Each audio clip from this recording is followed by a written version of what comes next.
Since that day, I snuck into the storage room every night. No one knew I was there. For the first time in my life, I had a world that was completely my own. The computer was always waiting for me. Each time I pressed the button in the dark and letters appeared on the screen, I felt a thrill I couldn't put into words. Through the computer, I discovered a world ruled by laws completely different from the real one. Code was honest. It responded exactly to what I input, no lies, no deception. The world inside the code was nothing like the one I'd been born into. But reality still waited for me, outside the computer, outside the storage room. One night, a new message appeared on the screen.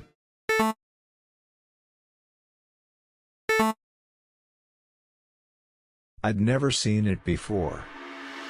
I hurriedly pressed keys, but the message kept coming back. Panic rose in my chest. No matter how many times I turned the machine off and on again, the same words repeated.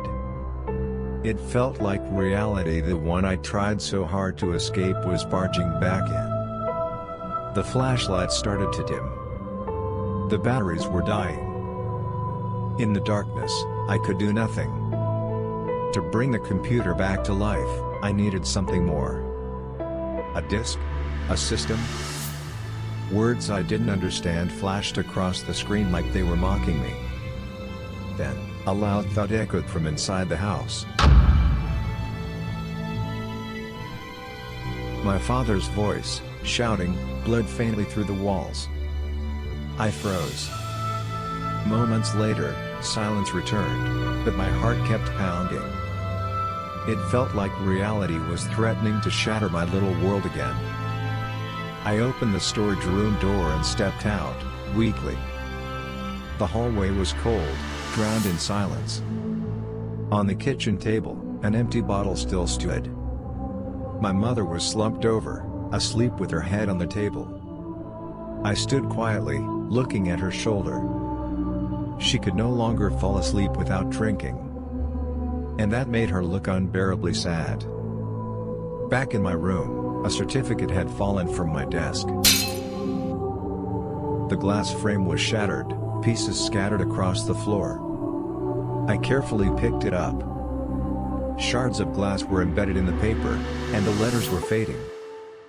It felt like the world was trying to erase my name. When I returned to the storage room, the computer still sat in silence, repeating the same line.